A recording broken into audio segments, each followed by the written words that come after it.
जय हिंद प्यारे बच्चों। कन्हैया मोटिवेशनल क्लासेज में आपका स्वागत है। कैसे हो? बढ़िया। आप बढ़िया तो मैं भी बढ़िया। तो देखो बच्चों, आज हमें क्या पढ़ाई करनी है। आज है हमारे पास क्लास 10th मैथमेटिक्स, और वो भी एनसीईआरटी बुक के अकॉर्डिंग। और ये जो पाठ्यक्रम आपको उपलब्ध हो रहा है यूट्यूब चैनल KMC औरंगाबाद, जिसका फुल फॉर्म होता है कन्हैया मोटिवेशनल क्लासेज औरंगाबाद। तो हाँ बच्चों, आपको इस चैनल पर मैट्रिक क्लास के संपूर्ण शैक्षणिक जो प्रक्रिया है, जो आपका सिलेबस है मैट्रिक स्तर का हर सब्जेक्ट का, उपलब्ध होने वाला है। आज हम मैथमेटिक्स क्लास लेकर आए हैं और एक्सरसाइज 1.1 का ये पहला वीडियो है। इसमें हमें क्या पढ़ना है बच्चों? पहला सवाल है, निम्नलिखित संख्याओं का HCF यूक्लिड विभाजन एल्गोरिथ्म के प्रयोग करके ज्ञात कीजिए। तो हाँ बच्चों, यहाँ कुछ संख्याएं दी गई है। उन संख्याओं के HCF यानी कि हाईएस्ट कॉमन फैक्टर अर्थात मसा ज्ञात करना है, महत्तम समापवर्तक ज्ञात करना है। छोटी छोटी कक्षाओं में हमने महत्तम समापवर्तक निकालना सीखे हैं। आज हम यूक्लिड विभाजन एल्गोरिथ्म के प्रयोग करके हम HCF ज्ञात करना सीखेंगे, बिल्कुल कंसेप्ट के साथ, सिंपल वे में। आप इस वीडियो के अंत तक बने रहें, आपको समझ में आ जाएगा कि HCF ज्ञात करने के लिए यूक्लिड विभाजन एल्गोरिथ्म का प्रयोग किस प्रकार किया जाता है। तो चलिए अब हम बिना समय गंवाए अपने टॉपिक पर आते हैं। आज जो हमारा सवाल है पहला यही है, HCF ज्ञात करना है। पहला में 135 और 225 का।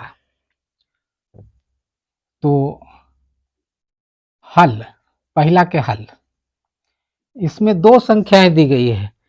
एक बड़ी संख्या है, एक छोटी संख्या है। बड़ी संख्या को हम A मान लेते हैं और छोटी संख्या को B मान लेते हैं। माना कि A बराबर 225 एवं B बराबर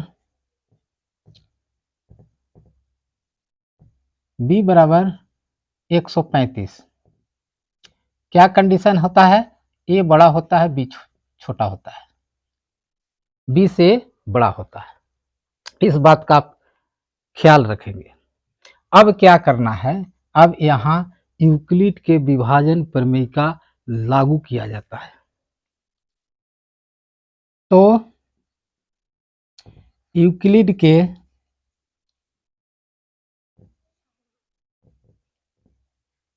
विभाजन प्रमेयिका से, विभाजन प्रमेयिका से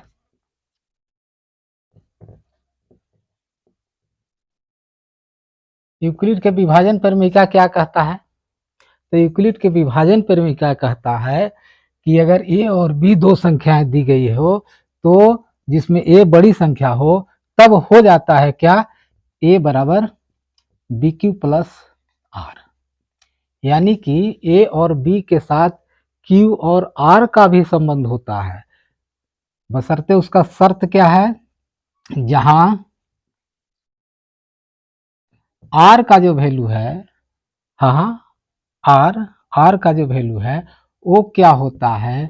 0 से बड़ा होता है या 0 के बराबर भी होता है, लेकिन B से हमेशा छोटा होता है। यही है यूक्लिड विभाजन प्रमेयिका। हम यूक्लिड विभाजन प्रमेयिका से यूक्लिड विभाजन एल्गोरिथ्म की ओर भी बढ़ेंगे। बस आप एकाग्रचित होकर के वीडियो के अंत तक बने रहेंगे, बिल्कुल सिंपल वे में कंसेप्ट क्लियर होने वाला है। तो बच्चों, जैसा कि हमने माना था कि a बराबर 225, b बराबर 135, है ना। अब दो अन्य संख्याएं हमें यूक्लिड के विभाजन परिमेयिका से प्राप्त हो गए। कौन कौन? बी, क्यू और आर। आखिर क्यू और आर का क्या संबंध होता है ए और बी के साथ? इसी संबंध को बताने के लिए यूक्लिड साहब ने एक सिद्धांत दिया, एक थ्योरी दिया, जिसे हम यूक्लिड विभाजन परिमेयिका के नाम से जानते हैं। ये दो संख्याओं के विभाज्यता के नियम से संबंधित है। हम बचपन में पढ़ते आ रहे हैं, भाज्य बराबर भाजक गुने भागफल जोड़ शेष। बस यही तो है यूक्लिड विभाजन परिमेयिका। ए है सो भाज्य है, बी भाजक है, क्यू भागफल है और आर शेषफल है। यही हो गया ए बराबर बी क्यू प्लस आर। हम यहाँ हवा हवाई की बात नहीं करेंगे, क्योंकि हमें एल्गोरिथ्म को समझना है। यूक्लिड विभाजन एल्गोरिथ्म क्या होता है उसको हमको समझना है। तो प्यारे बच्चों, यूक्लिड विभाजन जो एल्गोरिथ्म होता है, यूक्लिड विभाजन परिमेयिका पर आधारित होता है। चलिए हम इसको सिंपल वे में आसानी से कंसेप्ट के साथ समझने का प्रयास करते हैं। तो देखिए,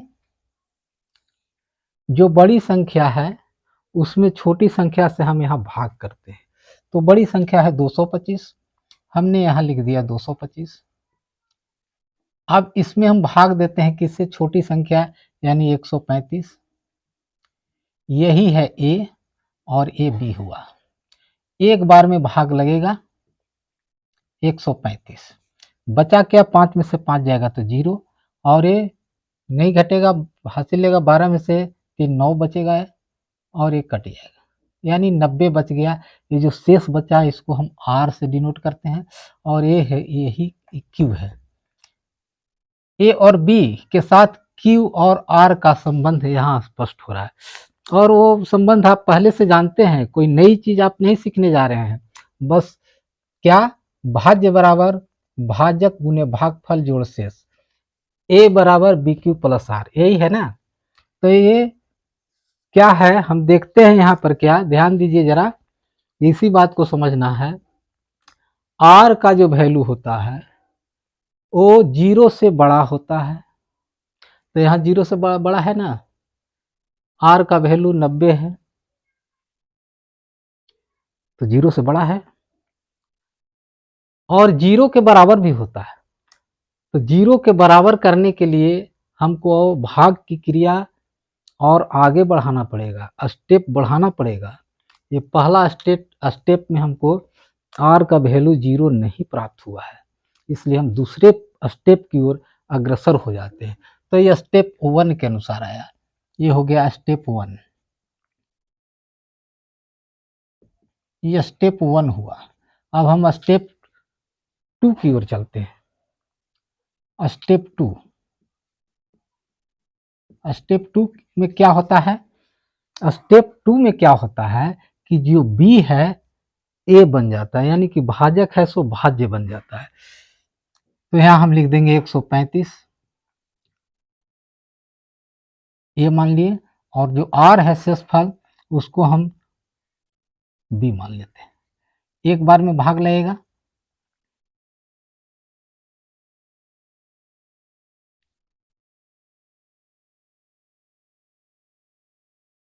यही शेष बचा है ना।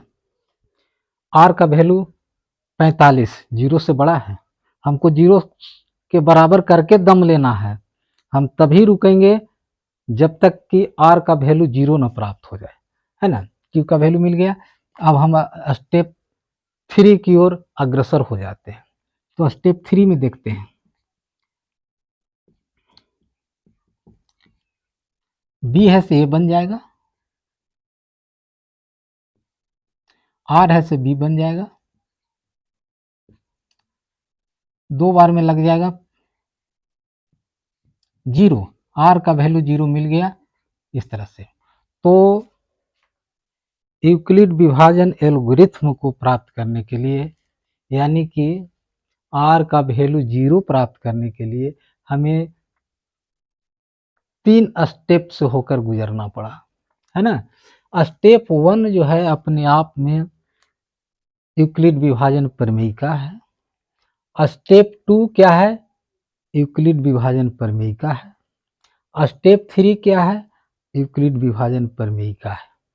अलग अलग यूक्लिड विभाजन प्रमेय का है, जिसमें क्या है, ए बराबर बी क्यू प्लस आर, ए बराबर बी क्यू प्लस आर, ए बराबर बी क्यू प्लस आर, ए बराबर बी क्यू प्लस आर, है ना। भाज्य बराबर भाज्य गुने भागफल जोड़ शेष, बस यही है यूक्लिड विभाजन प्रमेय का। और इस तरह के हमें 3 स्टेप प्राप्त हुए। अब यूक्लिड विभाजन एल्गोरिथम क्या है, तो यूक्लिड विभाजन प्रमेय का जो है सिद्ध किया हुआ कथन है। यूक्लिड साहब ने ये सिद्ध किया कि ए बराबर बी क्यू प्लस आर होता है, ए और बी के साथ बी क्यू का संबंध स्थापित किया, ठीक है ना।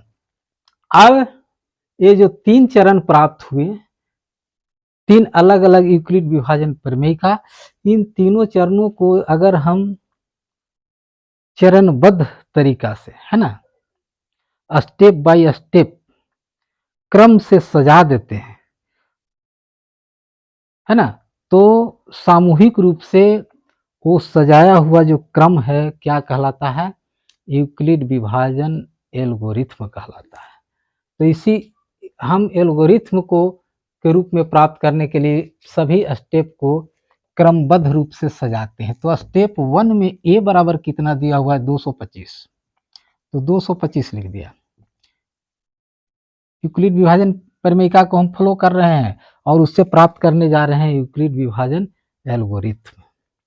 ए बराबर 225, बी बराबर 135, क्यू छिपा हुआ है गुना, है ना। तो क्यू क्यू क्यू का मान क्या है, 1 है तो 1 लिख दिए। आर का वैल्यू कितना है, 90 है, 90 लिख दिए। बिल्कुल शांति से समझिए, कहा गया है कि एक सधे तो सब सधे और सब सधे सब जाए। आप चाहिएगा कि हम एक ही दिन सब कुछ सारे जो प्रश्न दिए गए हैं सबको हम हल कर दें, समझ में नहीं आएगा। एक चीज को आप समझ लीजिएगा तो अपने से चाहे जितने भी उस एक्सरसाइज के प्रश्न रहेंगे अपने से हल कर देंगे। इसलिए इसको बिल्कुल इत्मीनान से समझिए, कोई हड़बड़ी नहीं, कोई अकबकाहट नहीं। 225 बराबर 135 गुने 1 जोड़ 90, ये हो गया यूक्लिड विभाजन प्रमेय का स्टेप 1 के अनुसार। स्टेप 2 क्या कहता है, स्टेप 2 में ए का वैल्यू 135 है, तो हम यहाँ लिख दिए 135 बराबर बी का वैल्यू यहाँ कितना है, 90 है, तो 90 लिख दिया। और गुना में क्यू का वैल्यू 1 है तो 1 लिख दिया, और प्लस में आर है कितना, 45, तो 45 लिख दिया। स्टेप 2 हो गया।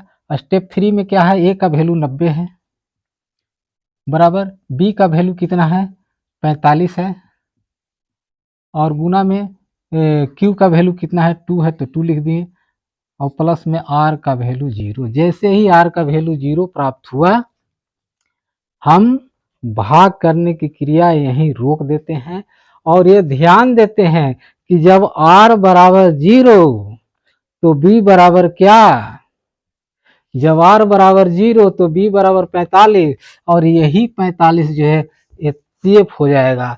यानी कि जब 0 हुआ तो हमारा शेषफल जब 0 हुआ, r का वैल्यू जब 0 हुआ तो b का वैल्यू 45 हुआ, तो इसलिए हम लिख देते हैं क्या, इसलिए एचसीएफ बराबर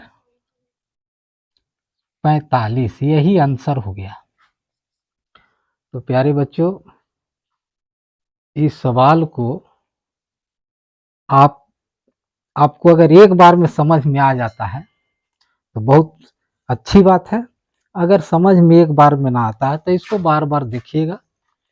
इसमें हम क्लियर किया हूं, मैंने क्लियर किया है क्या, यूक्लिड विभाजन प्रमेयिका और यूक्लिड विभाजन एल्गोरिथम। तो ये एल्गोरिथम प्राप्त हुआ, ये अलग अलग प्रमेयिका है, यूक्लिड विभाजन प्रमेयिका है।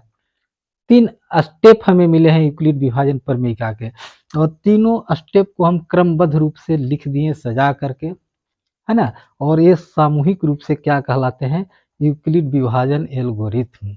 हमारा सवाल यही है, निम्नलिखित संख्याओं का एचसीएफ यूक्लिड विभाजन एल्गोरिथम के प्रयोग करके ज्ञात कीजिए। तो ये पहला बन गया। तो दूसरा और तीसरा आप अपने से प्रयास कीजिएगा, है ना। बनाने के लिए मुझे पूरा विश्वास है कि आप इसको हल कर लेंगे। अगर नहीं करेंगे तो फिर हम दूसरे वीडियो में, जो हमारा वीडियो नंबर 2 होगा, उसमें हम इसको, इन दोनों प्रश्नों को हल करेंगे।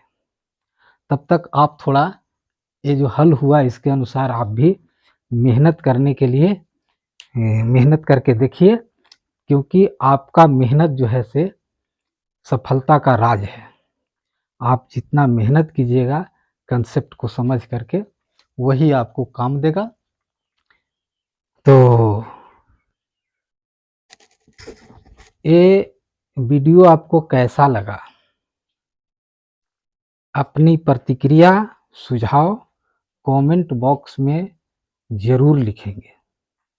अगर अच्छा लगा तो चैनल को लाइक कीजिए, सब्सक्राइब कीजिए और दोस्तों को शेयर कर दीजिए, ताकि अधिक से अधिक बच्चे हमारे चैनल से लाभान्वित हो सकें। आप भी लाभान्वित हो, आप अपने दोस्तों को भी लाभान्वित करने का प्रयास करें। Thank you very much for watching this video. Okay, bye, फिर मिलेंगे।